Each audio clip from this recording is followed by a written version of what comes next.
So, welcome to all to the second part of this presentation overview of the. In this section, we will deal with the surgical aspect. So, when we say about surgery of the tumor, we are actually saying about the resection of the tumor. So, what are the types of resection? There can be an intralesional resection, or otherwise known as bulking, marginal resection.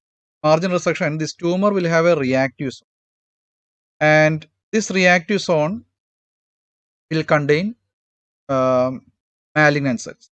So, uh, when your resection goes through this just beyond this reactive zone, then it is a marginal resection. If you take a normal tissue along with it, then it is known as a wide resection. So, in wide resection, we don't see the tumor. We actually cut through the normal tissue. Radical resection means we resect the entire compartment which contain an entire anatomical compartment which contains the. This can be translated into the skeletal system as. So, in this case, radical excision means disarticulation of the limb. Now, we will come to the intralesional resection. That means our main example is curettage. Intralesional excision is mainly done for benign tumors. We can do it for malignant tumors because we will spill the tumor, increasing the local failure rate. So this is an intralesional resection. Usually we go through the area through which there is a cortical breach. So here it is posterior, so we go posterior, retracting the blood vessel. We do a CT scan prior to this curettage, mainly in case of GCT, to know whether there is more than 1/3 of the cortex is.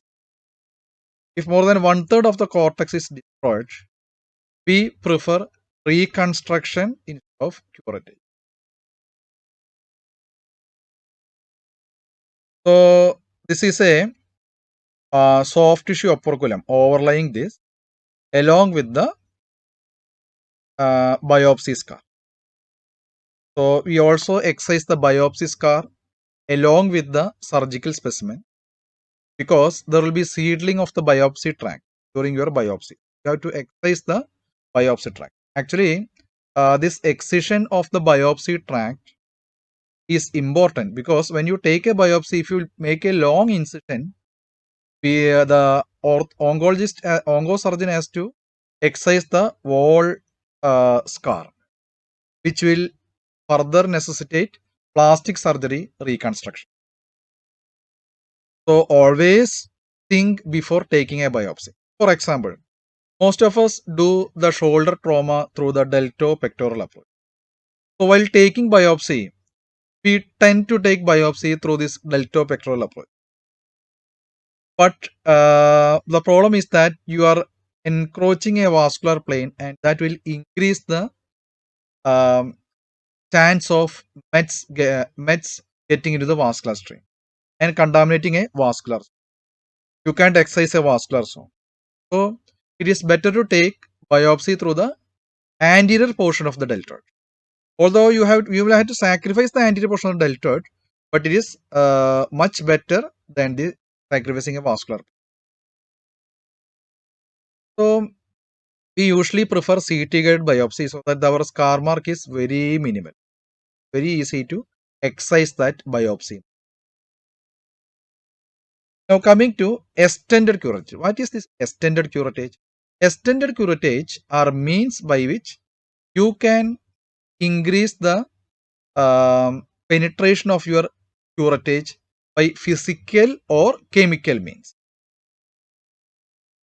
So the GCT cells which are hiding in the nooks and corners of this cavity can be cleared to some extent by extended curettage. Before the advent of extended curettage, the recurrence was approximately 50% in case of GCT.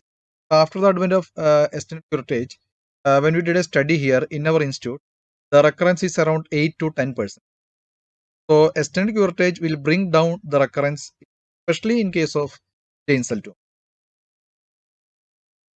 So I will first describe the physical methods by which you can clear out the cells that hide the small spaces. One is an argon beam. Second one is a liquid nitrogen. Liquid nitrogen is said to be the best method for extended curettage. But there is a problem for soft tissue damage because liquid nitrogen will penetrate or destroy the bone up to about 14 mm. So that is the most penetrating agent that can be used for extended. Second is dental burr can be used to smooth out the surface. Now coming to the chemical ones, phenol. This is the usually the one that we use. So phenol, we need only a small 2 to 3 drops of phenol to curate a cavity of the Jain cell tumor. Then hydrogen peroxide, then ethanol. So these are the physical and chemical measures that we employ after curettage to extend the reach of the curettage. In our institute, we usually use phenol, hydrogen peroxide, ethanol, and we also use spray mode of the pottery. Now, how we will reconstruct the cavity left after the curettage? Our major option is bone cement.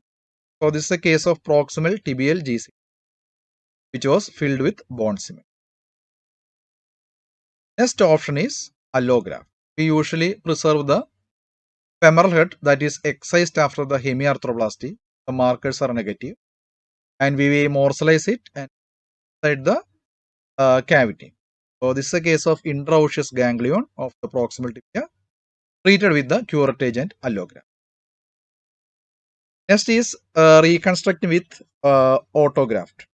Here, the lateral condyle GCT of the femur is reconstructed with the reversed proximal fibula. So, the fibular head is lying approximation to the articular surface of the lateral femur.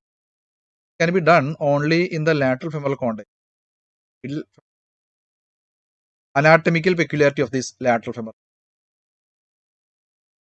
Out of this, we usually prefer bone cement for GCT because bone cement has a action for extended curettage. This is done by two methods, physical as well as chemical. Physical means bone cement setting is exothermic reaction. This heat kills the Jain's tumor cells that has escaped our curettage. Second thing, the monomer from the bone cement is a toxic thing that will kill the tumor cell.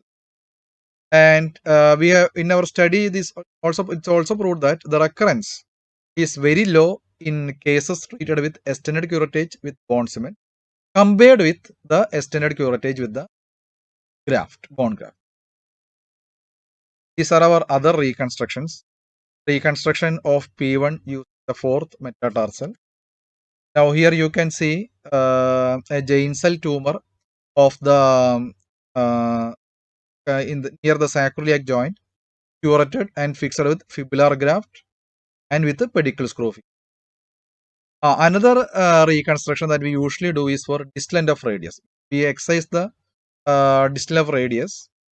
What we do is that we usually reconstruct with the translocated ulna. Ulna is translocated to the radial side and fixed with a long plate. Long plate will arthrodesis the wrist. So the plate extends from the original radius ulna through the wrist to the third or second metatarsus. Now I will introduce one funny term known as a curopsy. Curopsy is nothing but a biopsy usually done in aneurysmal bone cyst. This is actually a percutaneous limited curettage at the time of biopsy, which we usually do under CT scan. So you will obtain a lining membrane from various quadrants of the cyst. This will lead to consolidation of that cystic cavity. Another method in aneurysmal bone cyst is use of polidocanol, which is a sclerosing agent, which will collapse or we increase sclerosis inside the.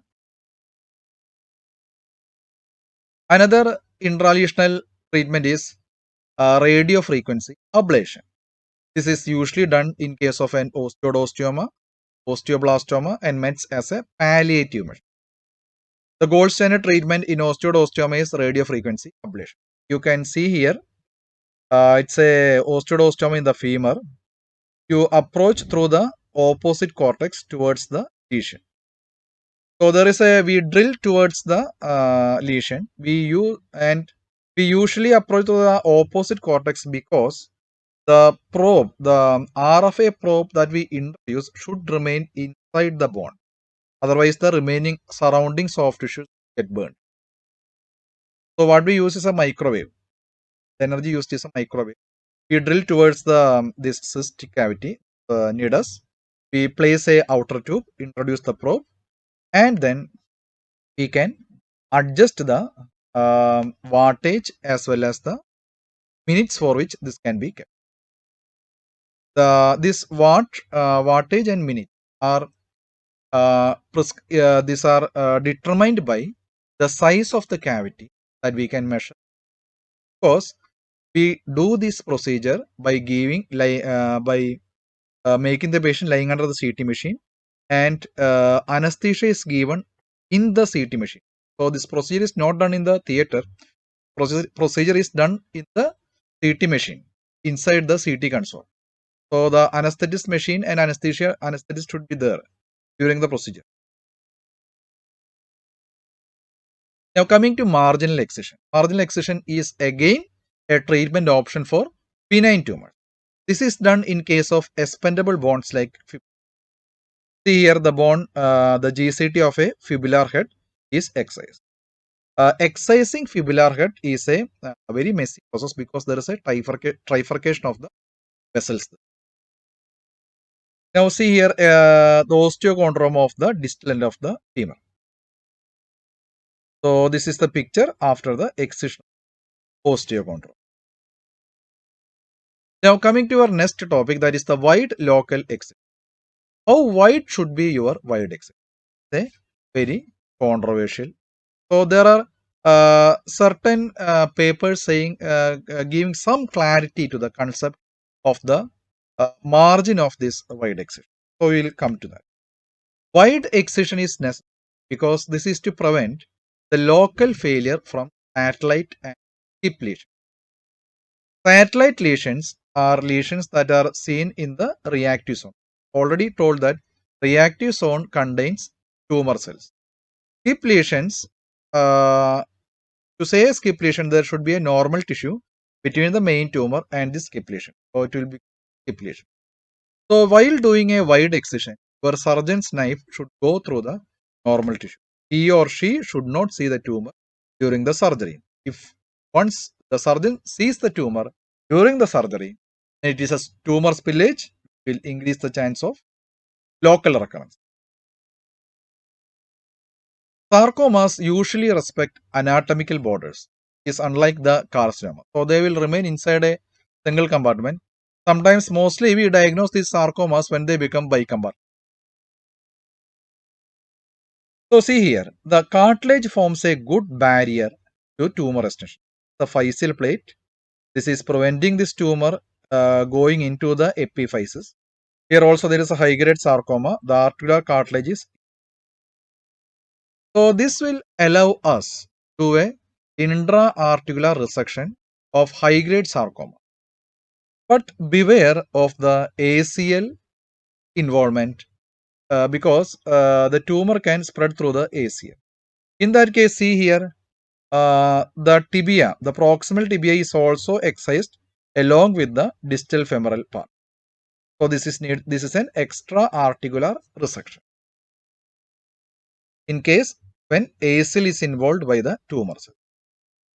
So adequate margin means, what is adequate margin? If I take a margin of 5 centimeter, that means from the tumor tissue, I take a normal tissue of about 5 centimeters. That is a huge margin because around the tumor 5 centimeter of normal tissue is gone along with your resection. Actually, will produce a very curate, and it's very adequate margin. The problem is that the morbidity will be, so we will decrease it to about, this is a very important case of a chemo radio resistant, because if we are decreasing the margin, we have to increase the radiotherapy accordingly. So if the tumor is radio resistant, and if you decrease the margin, then there is, it's the survival of the patient will be doubtful. So in radio sensitive tumors, you can decrease the margin and go for limb salve. That is the beauty of combining two departments. Okay. So more than 2 centimeter can be taken as an adequate margin for usual purposes. Less than 1 centimeter or the cut going through the reactive or intralesional is always an inadequate. That's very sure. Now coming to qualitative margin. We always needn't go for this centimeter like margin. We can consider certain anatomical barriers to tumor spread. One we have already told, articular cartilage. Articular cartilage will give about 5 centimeter of margin for the tumor. That means if there is an articular cartilage covering over the tumor, that means it's actually equivalent to 5 centimeter of normal tissue around the tumor. Okay. If it is not disrupted and ACL is not involved. Okay. Now, intact fascia around the tumor will give about 2 centimeter of coverage. That means 2 centimeter, it's equivalent to 2 centimeter of normal tissue. Periosteum. Periosteum will give about a coverage of about 3 centimeter. This is similar to the nerve sheath and the sheath around the vessels. They will also give a equivalent margin of about 3 centimeter. Usually, we usually take a 3 centimeter normal tissue from the tumor margin as shown in the pre-chemotherapy T1 weight image, the accepted standard. So this excision is done along with the biopsy scar. Now coming to different types of not reconstruction. After wide local excision, this can go to an amputation, or this can go to an arthrodesis, or we can do a limb salve. What are the different functional aspects of these three main things? An amputated patient, there is difficulty in walking the steep surface. But the advantage is that he is very active and he is least worried about damaging the limb because it's a prosthesis and you can change the prosthesis. Arthrodesis, it's very stable joint, and vigorous young individuals are the most suited candidates for this because by arthrodesis, one can do very demanding physics. The problem is that your limb will stick out. Okay. So you can go to a public gathering like wedding, cinema halls, auditorium. Now, the latest one, it's a limb salvage, which is gaining very popularity after the chemo and radio made its advances. But those who have undergone limb salvage will lead a sedentary and they'll be very protective of their limb. This doesn't mean that they can do anything. They can do their activities of daily living, but physically demanding works they can do it. This is actually an observation made from the study by Harris. Now, before embarking on a limb salvage, one has to ask the question: will this limb salvage affect survival? Is there what is the short-term and long-term morbidity by opting limb salvage over amputation? How would the function of salvaged limb in comparison to the prosthesis? What are the psychosocial consequences of amputation in this patient compared to the limb salvage? We have to weigh this thing. We have to weigh these parameters and make a decision. For a simplified version, we can say usually amputation is preferred for the ankle and foot, leg and foot, because prosthesis do a better function than exoprosthesis, or will do a better function than an endoprosthesis. Limb salvage is good or is better for tumors around the knee and above. And limb salvage is has to be um, or has to be very advantage. We have to be implied, very much implied in case of upper limb sarcoma. In shoulder, usually certain oncologists prefer arthrodesis than prosthesis because the usual shoulder prosthesis will act like a space. So arthrodesis will give a stable joint. Now the picture has slightly changed due to the introduction of this reverse shoulder arthroplasty. But for reverse shoulder arthroplasty to function, you should get a functioning deltoid. If your deltoid is involved by the tumor, that option is also out. And in case of upper limb, I already told you have to fervently follow the limb salvage, even if ulnar and median nerve has to be sacrificed. Even if only one nerve is there, it is better to do a limb salvage in case of an upper limb. Prosthesis, there is not doesn't work to up to them as we have seen in the lower limbs. So, what about the survival of the mega prosthesis or modular custom-made prosthesis? Usually, the least survival is for the said to be for the proximal tibial reconstruction.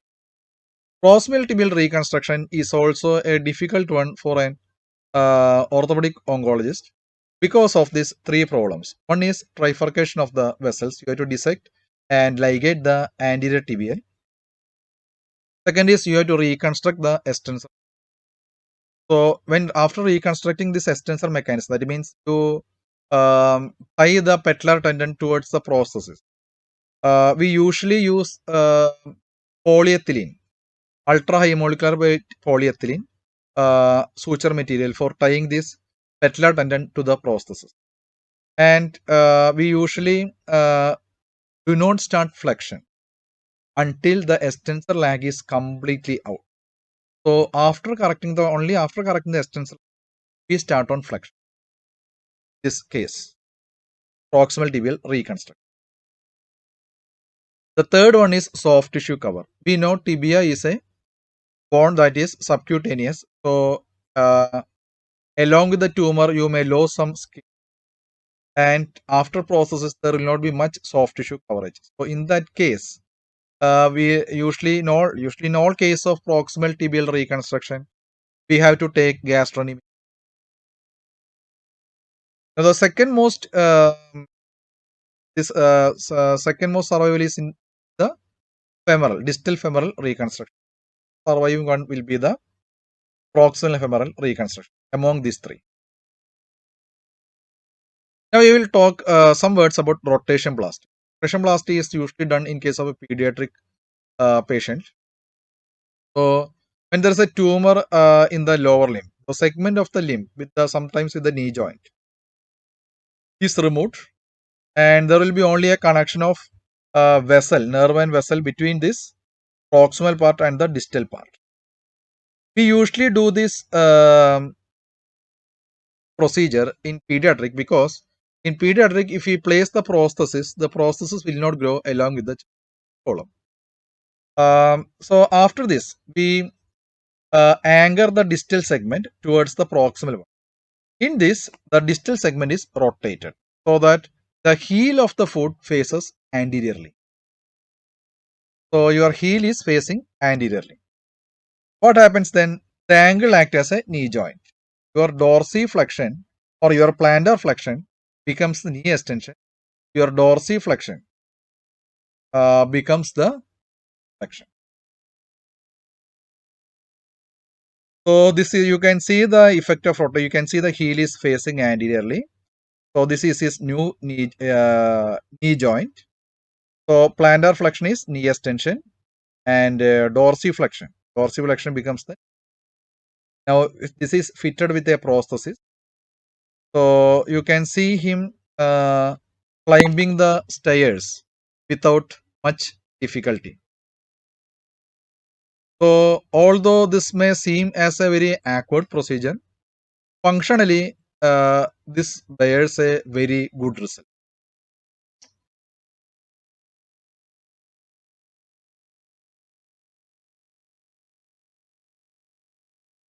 Now this rotation plasty has gone into oblivion because expanding processes has come to them. The epiphysis. What they do is that they will keep a spring coiled, a compressed spring, the polyethylene. This polyethylene can be melted using keeping the limb inside a electromagnetic coil.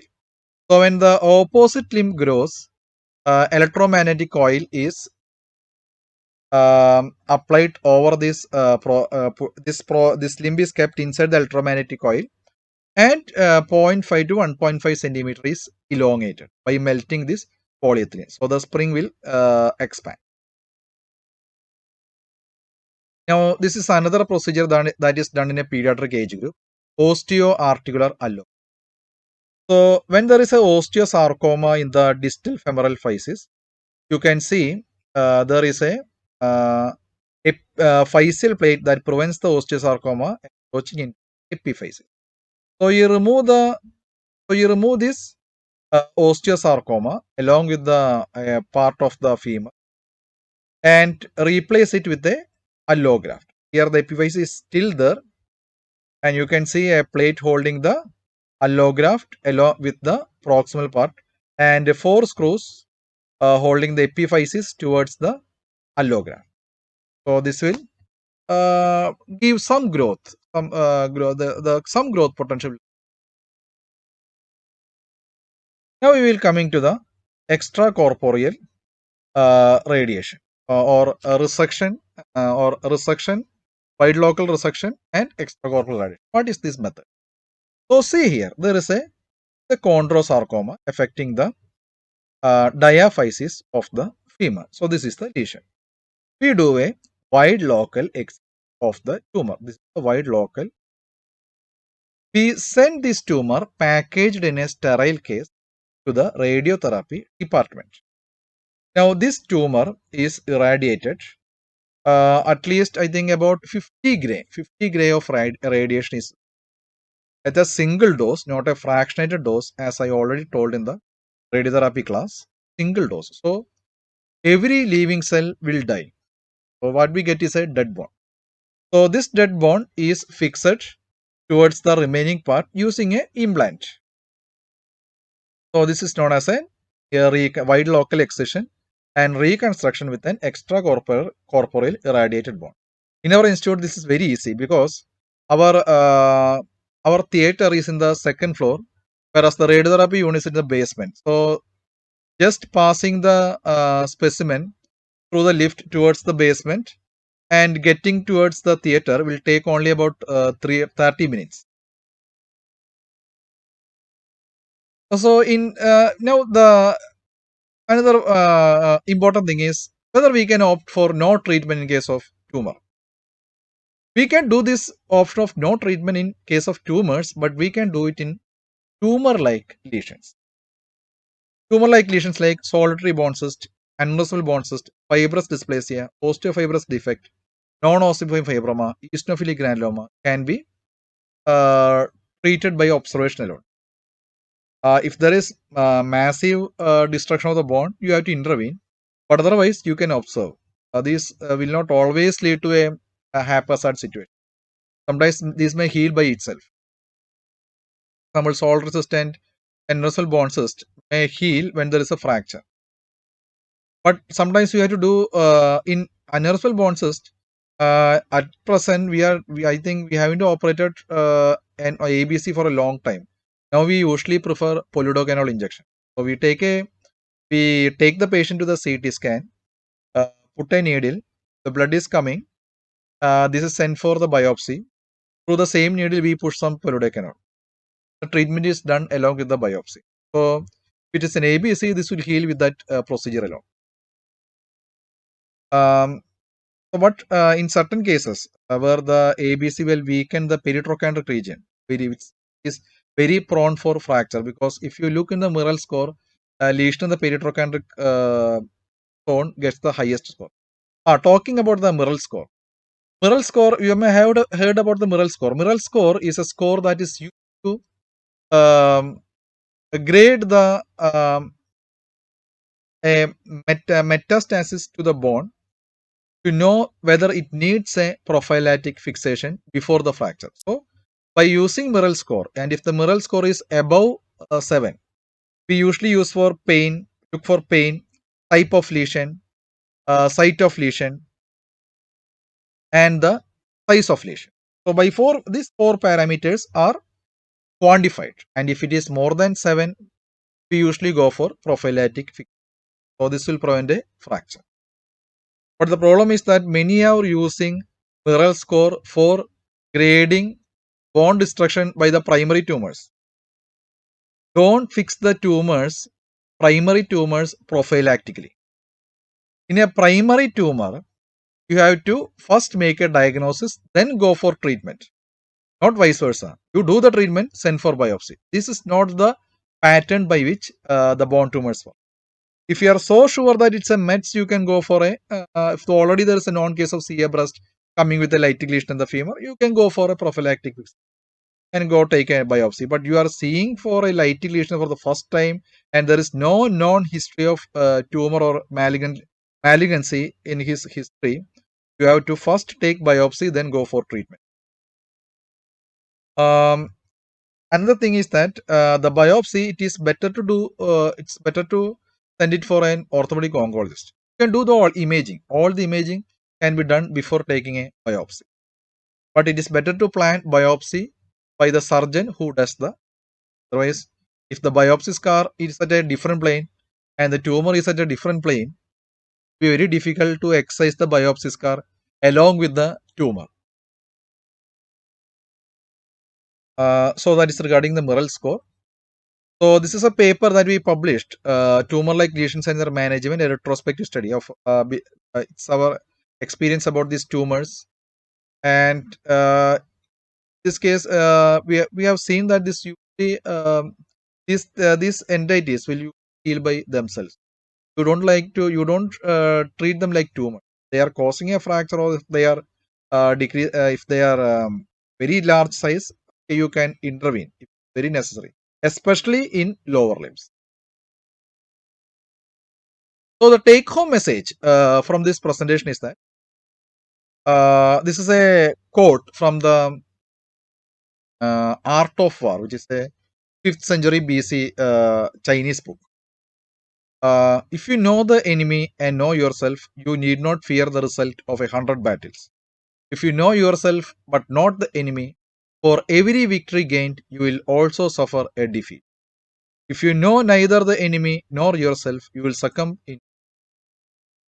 So, failing to plan, planning to fail.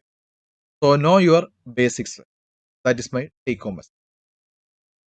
Now, I want to say a special thanks to Dr. Dominic, who is our senior orthopedic oncologist, and Dr. Sunu, he is the medical oncology, and Dr. Matthew, the radiation oncology. Dr. Sunu and Dr. Matthew are the ones who helped me a lot in my preparation of my chemotherapy and radiotherapy, which I also knew very less. Okay, so thanks to all. We will see during the live webinar on Sunday. Okay.